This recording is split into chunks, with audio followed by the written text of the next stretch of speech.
What's up? I'm going to walk you through my process of how to stick to a diet when I feel like I don't want to, right? So there's a couple of things that come into play when you really want to stick to something, right? And it's the first to know there's like the plan has nothing to do with it, right? Because you can get a plan from anyone. You can buy a plan in regards to a diet. You can go to ChatGPT, you can plug one in. You can go to Chronometer or MyFitnessPal and you can go and plug everything in. And sometimes it's just not going to work. So when I very first started getting into health and fitness and competing in bodybuilding shows, I had a lot of people reach out, hey man, can you please write me a program? Can you write me a routine? And I never wanted to be a PT. I didn't want to go and get into gyms and blah, blah, blah, blah, blah. So when people reached out, just for a couple of select few people, I would make them programs and I'd build them out and I'd send them to people. And I just noticed there was like only 2 people out of probably like 15 people that I worked with when I was younger would actually stick to the program. And I was like, wow, why is this? And it kind of got me absolutely fascinated because I was like, well, the only thing that's going to help someone progress and move forward has nothing to do with the program. It's them getting clear on why they should be sticking to something, which is really important. So I did some research and studies show that if you want to stick to something over a long period of time, there has to be intrinsic motivation. Intrinsic motivation comes from, knowing like your goal, why you want to do it, and then feeling like you have the confidence and it's challenging enough to get there, mixed with or times by understanding your own identity. Because if you believe yourself as someone is, maybe sometime, maybe another day, or when I feel ready, I'll commit to something. And if you're someone like that, and then it's not the diet, the plan. Again, it's going to be you working on yourself and your mindset and your heart and getting clear on who you want to become in order to be able to stick to something. So what I did for me was I mapped out my own hero's journey. And the hero's journey is essentially you have this call to adventure. You meet a guide who then takes you into an unknown world, right? This is like the hero's journey, sort of like if you've seen The Hobbit, Lord of the Rings, Harry Potter, anything like that, any sort of really awesome story, they're running through the hero's journey. So you meet a guide, then they take you to this world that you don't know, so this new magical, mystical world. It's sort of like when Harry goes into Harry Potter. And then you've got like some trials and tribulations, then you've got to face, and then you've got to meet with temptation, then you have to face off with your own ego, and then once you face off with your own ego, you get some skills that you can start to use and bring back to the world. And when you do, and you go and bring them back, it's like that's when you become a person who is respected, and you become proud of yourself, and you feel a lot more authentic. So for me, when I wanted to get clear on this, I was like, okay, who do I want to become? I just had this vision of myself, 10 years. It's like 10-year vision. Like, what do I look like in that stage? And I was like, cool, I've got a really strong physique. I'm muscly, I'm lean, I'm dressed really well. I am chasing my purpose, I'm chasing my passion. And I went and figured out, I took the time to think, okay, well, if I want to be that person, what does that person do now? Okay, so they involve themselves in a lot of delayed gratification, meaning they eat healthy, they get up early, they go to the gym 5-6 times a week, they go through mobility practices and train mobility so that they don't get injured. I was like, because you don't want to be standing there looking fit as hell, but then like having to crink to the side because you're like, I'm so injured, right? So just understanding that one thing, that one little tip helped me go, okay, that's who I'm going to be. I don't care anything else. And then I had to get really clear on how to say no to people. So what happens is, I remember when I was living in a different state before I moved to Queensland, was I had birthday parties, I had grandparents' birthday parties. There was an event every single weekend, a get-together, wedding, and this thing and that thing. And I was like, man, this is so challenging to try to stick to something because I have to say no all the time. And I had this fear of rejection in myself. I was like, I can't stick to this because if I say no, then I'm offending someone else. If I tell someone else that I can't make it or some life circumstances happen for me and I can't be there and I really have to look after myself and my own energy right now, then I'm never going to be able to do it. So I remember feeling so guilty when I had my sister's wedding. I had a best friend's 21st. I had all these different kind of milestone events, right, for other people where I had to bring my meal prep and I wasn't drinking and I had to say no to everyone. I remember saying no. And I remember getting used to it was good, but at the same time I just felt so much guilt. I was like, oh, I'm so sorry. And I like friends' weddings. I remember this one time I had to leave early from a friend's wedding because I was starting to get ready, getting planned, and I had to leave early and I wasn't drinking. And his partner was really upset that I was leaving, and she was like, oh, he wouldn't leave on your wedding. And I was like, he wouldn't. No, he wouldn't.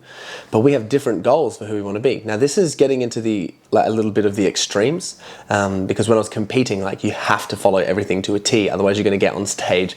It's not like you can drag the time out, whatever it is. You're going to be embarrassed. And I didn't want to be embarrassed. So that's another one, is learning how to say no. So it's changing your identity, know how to say no. Then I wanted to know why, right? So I wanted to get rid of the fear part in my brain. You can deactivate the fear part in your brain when you get clear on why. Essentially, it was like, why have that? Well, I gave myself some positive reasons, right? So one reason why, for me, was I wanted to have the confidence to talk to women, right? Confidence with the opposite sex. Definitely, it makes you look sexy. Having a strong physique, strong, lean body is sex appeal and confidence. Another one is I wanted to walk into any room and be the man that can just bang, get respect. I respect you and I trust you because of your physique. And then I wanted men to come up to me, holy shit, you're on steroids. Have you ever taken steroids? No, never taken steroid. I wanted to have that reaction, and I get that. And immediately that I say that, they go, holy shit, this guy's been disciplined and consistent for a long period of time. And I say, yes, absolutely. I also wanted to build a physique where when I could get it lean, it was so well balanced in proportion that when someone looked at me, they went, holy shit, you look like Superman. So younger men, or men who don't have physiques like me, look up to me when they see me. And I have had that from men of all different ages, older than me, younger than me. I've had my mentors look at me like that. I've had mentors project onto me, being like, you know, oh, I don't need muscles, all this stuff. And I'm like, it's a part of who I am. I'm not going to get rid of this. And there's no sort of ego attached to it. It was like, this is my highest form of self-love and self-respect. I also know that the internal confidence and the discipline learned from training, I wanted to have that love for myself, to know that if I can do this, I can do anything. So I remember creating this hierarchy when I first created Set the Standard. And on the hierarchy, the very first thing, the layer of foundation at the bottom is, it's like essentially the stronger the foundation, the taller the hierarchy you can get. And it's physical and mental well-being. So with physical and mental well-being, it's not just, I'm not injured and I'm not depressed. It's, how fit can I get? How can I upgrade my nutrition in my brain to the highest capacity with, you know, the healthiest physique possible? That's going to give me the best chance to work on my own mental health, because you look and you feel good and you're in shape without steroids, without attaching any of your worth to the gym, because there's some negative things if you go too far down that rabbit hole. And then I start working on my mind. Okay, meditation, journaling, clarity of goals, clarity of who I want to be. What do I need to do daily to stretch myself to get out of my comfort zone, so that I'm used to having to go, oh, insert some confidence, oh, insert some confidence, right? So these are all things that if you're not getting coached on in your personal training, in any health or fitness program that you're doing, is it's not going to work. Like, this is the mindset stuff, and the clarity of the goals, the clarity of getting the reasons why. Because if you don't have any reason why, you're not going to stick to something. I'll have that chocolate, I'll have this thing, I won't train today. On the weekend, I'll go out and I'll party and I'll gamble and I'll talk to women and I'll stay up late all night just scrolling and, you know, partying and drinking and whatever it is. Like, those temptations become so much easier when you're not sure of who you want to be. And it's crazy, right? Because I coach a lot of men. And what I see is that men who get locked in, right, and they learn how to say no, they clarity of plan, and they know what they're doing with their week and their routine because they've journaled, and they want their physique to be in peak condition and their mind to be in peak condition, is they're unstoppable. Like, you talk to those guys and they're completely unstoppable. They're like, yeah, I'm on a roll, I'm doing this, and they're unstoppable until it comes crashing down, till they change their environment, they change their routine, something challenging happens to them, and they sort of just start kind of come crashing down like this. And then there's one thing after the next, and they spiral down, then you have to go and lift them back up. And men always think, oh, I need to do this thing by myself, I need to do this, blah, blah, blah, blah, blah. But, you know, that's what men's groups and communities are for, so that you can hold that for a long period of time and make sure that that doesn't happen. Because for some people, if you've got a business, you've got a partner, you've got a marriage, it's like your marriage can end if you're not on the ball, your business can fail if you're not on the ball, you're not taking any risks, you know, if you're not growing, you're dying, right?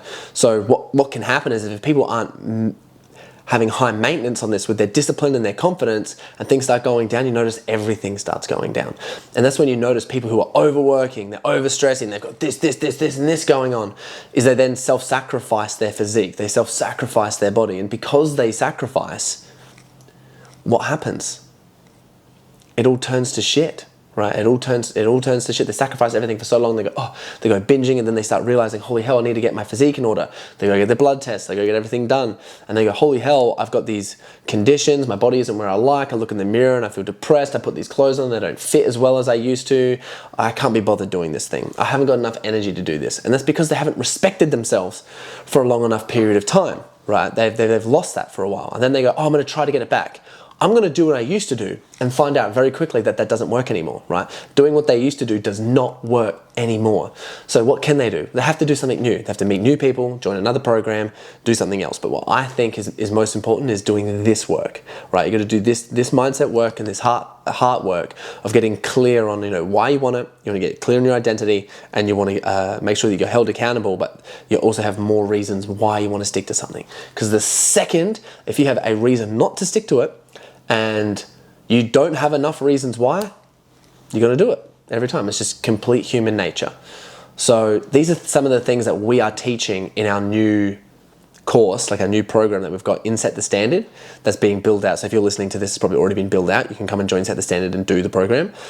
But we include all of this with everything else, as long as with the diets and the meal plans, with the training, with the routine organization, with the accountability, with the kicking ass, with everything, right? And you can come and join and learn these skills and techniques. If you click the link below, there'll be like on the podcast around here, you can come to my masterclass, ask me a bunch of questions. It's a live masterclass, and you can see what it's all about. I'll run you through a shot, but I'll also live on that masterclass, I'll break through some of your limiting beliefs. Wherever your mindset is, or whatever you're thinking, I'll like break through those so you go, holy hell, Corey, this is so good.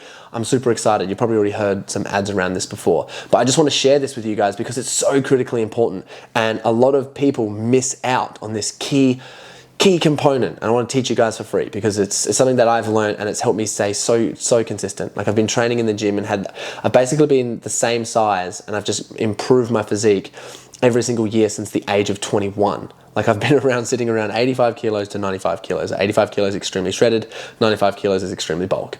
And for me, it's just given me so much freedom, so much confidence. I never have to worry about taking my shirt off. I always in peak condition. Everyone always respect me everywhere I go. And no matter which people I talk to, especially women or whatever it is, I just have this confidence and this knowing myself. I'm so sure. I'm not afraid of rejection because of it. I'm like, yeah, now I'll get rejected, and people can project on me. And I'm like, well, I can hold that because I've had this physique for so long. Like, people criticize you when you have a strong physique, and they doubt you, and they say that you're on steroids, and they make up shit and blah, blah, blah. But I'd rather that and deal with those problems than not having to deal with, the problems of a lack of confidence, a lack of, with living with fear of rejection and not being as disciplined as what I could be. I just think about, not being the greatest version of myself. And I'm like, man, that would make me so depressed, living a mediocre life because I chose it. And one way to get out of a mediocre life for any man and for any woman as well listening to this is to train, is to get your routine and your diet in order. So I hope after this you're excited. You're either going to go over it yourself and have a bit of a look and think like, okay, what can I do? Who do I want to be? Why do I want to be here? And how can I plan this out and map it out? Otherwise, just come to my masterclasses. So send you guys a bunch of love. Thank you so much for listening to this. I hope you got a lot of use out of it. I'll see you guys in the next one.